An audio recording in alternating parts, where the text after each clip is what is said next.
Seclo Sounds and listen online or download the TuneIn app. You can download the Seclo Sounds iPhone app from the iTunes App Store, and you can listen to us on demand at our replay page. You're listening to the John Guinn Travel Show on seclosounds.org. Still to come, the consumer champion Sarah Willingham shares some tips on how to get great deals when it comes to booking your holiday. But at the moment, we're still speaking to Michelle Roberts from the Israel Government Tourist Office. We're talking about Jaffa. And we know it's an old city and it's got a long history. And it's also one of the oldest ports on the Mediterranean. So I was interested to see if it's still operating as a port. Going back to the history of the place. Mm-hmm. If Jonah was alive today, would he still be able to use the port? Is it still in use? Absolutely. You can you walk along the port, and you will see boats coming in and out. There's still fishing boats taken there. There's pleasure boats taken there. And it also makes for beautiful photos because you have all these different boats and then the old buildings. It is probably one of the most photographed places. It's quite pretty. But yes, most definitely, it is still a working port. Okay. I mentioned earlier I did some research to find out about this so I can get the questions together, and there's a couple of places which took my interest. And the first one is, what's the Wishing Bridge? One of my favorite things, okay? I absolutely love. Basically, the Wishing Bridge is located at the top of Jaffa. So it's like by the visitor center and in an area where people love to walk around because the views from up there are just incredible. But the Wishing Bridge was created. It's a wooden bridge. It goes over like a little gorge, and it connects like one kind of hill to another hill, so it makes easier for people to get around. But this bridge has all the signs of the zodiac on it. And the legend has it that when you go to the Wishing Bridge, you find your zodiac sign, you put your hand on it, look out at the Mediterranean, and make a wish. Okay? And your wish supposedly will come true just as much as wishing on a star or wishing in a wishing well will. But I have to admit, I've actually had some really good luck with the Wishing Bridge, but I never ask for things that are impossible. Okay. But it's one of these things that it's just kind of magic, and people like things like that. I'm looking forward to the time where I can actually bring my kids because I want them to go on the Wishing Bridge and find their sign and make the wish, because it's just a fun little tradition that you do. And every time I go there, I make sure I do it. Okay, so if I go there and wish for my hair to grow back, that might be too much of a challenge for the bridge. You might not want that one, but you never know. Never know.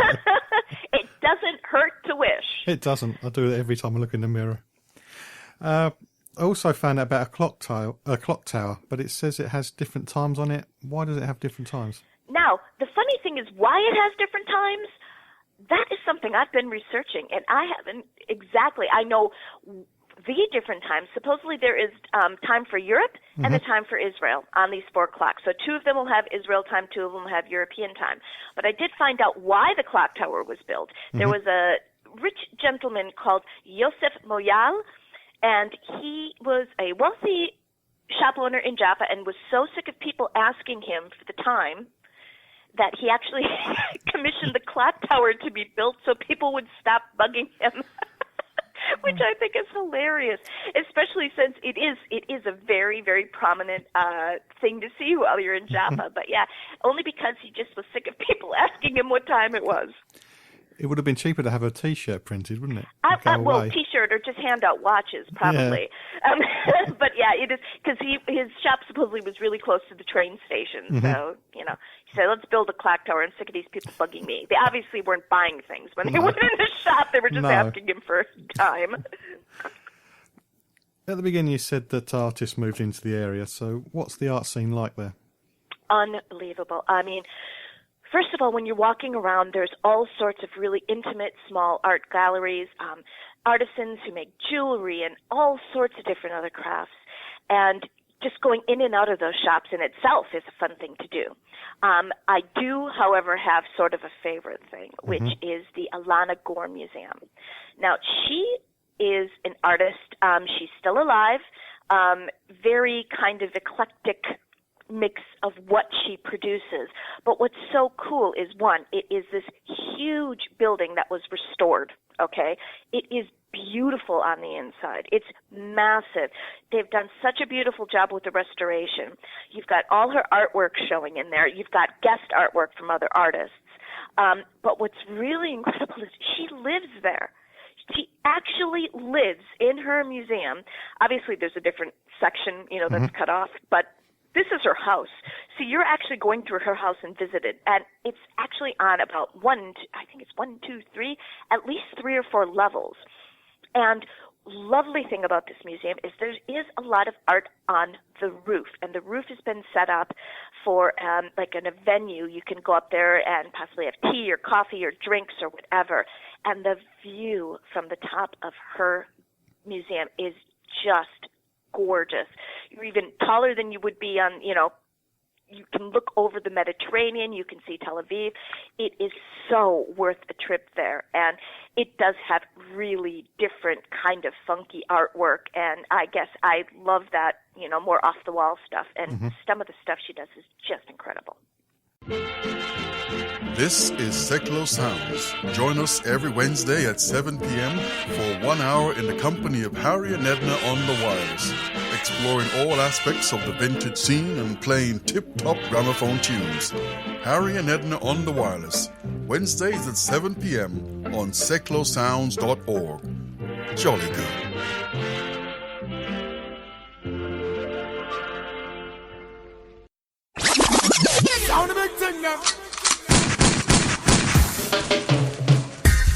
Hi, blessings to each and every one of you. Join me, Darren Hoy, with the Reggae Takeover Show for 2 hours of the finest reggae vibes, each and every Wednesday, 9 through to 11 p.m, here on Seklo Sounds. Don't miss out on your weekly Sunshine Fix, featuring roots, rude boy, dub, lovers rock, ska, one drop, and much, much more. So go on, give your sound system a treat. Join me, wind down low, and skank the night away. One love. That's Wednesdays, 9 through to 11 p.m, live on Seklo Sounds. Get it up, my selector.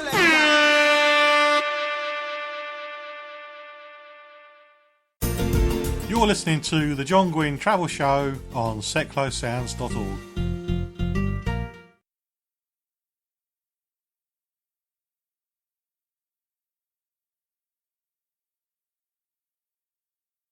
Well, there's a lot to see and do.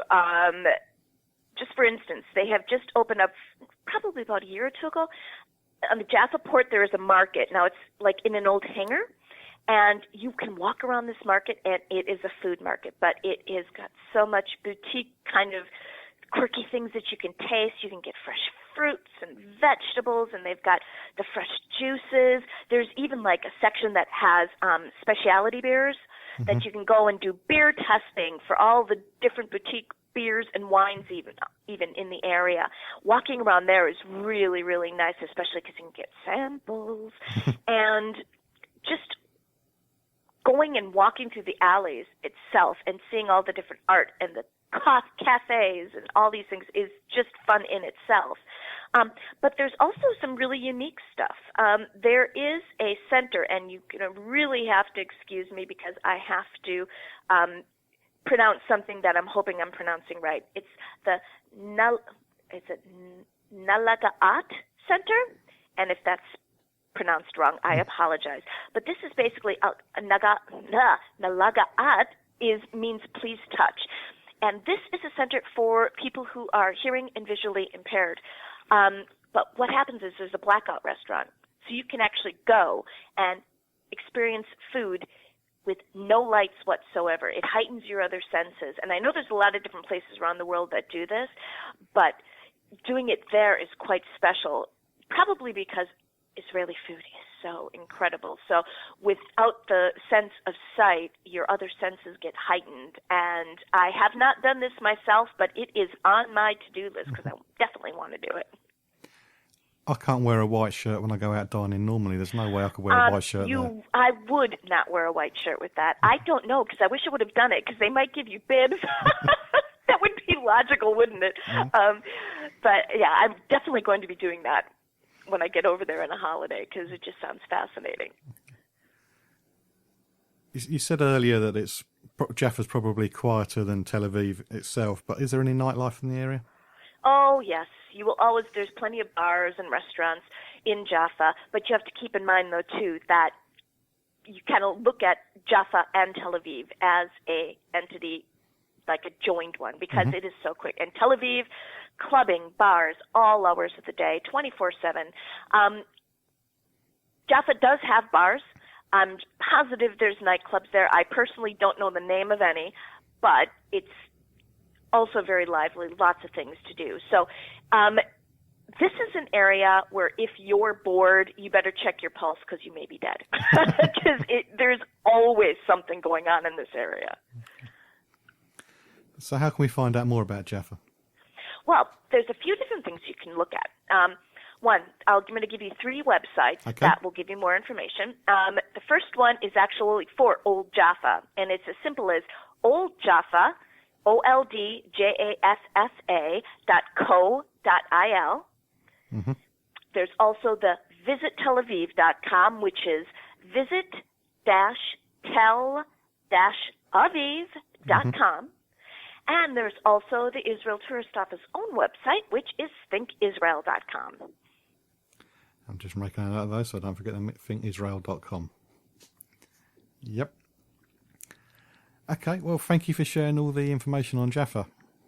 Well, it's most definitely a place that most people should visit. It is fun, it's educational, but it's one really great thing about Jaffa and also most of Israel is that you can bring your kids there.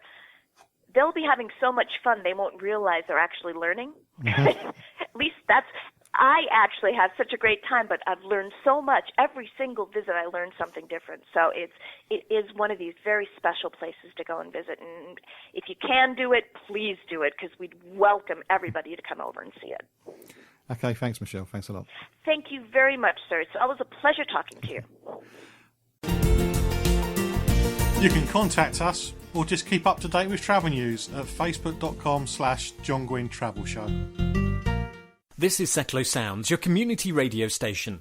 If you'd like to volunteer some of your time and skills with Seklo Sounds, send an email to volunteers@seklosounds.org and let us know how you would like to be involved. MK Flyers Online, the fast and simple way to find any kind of business or service locally.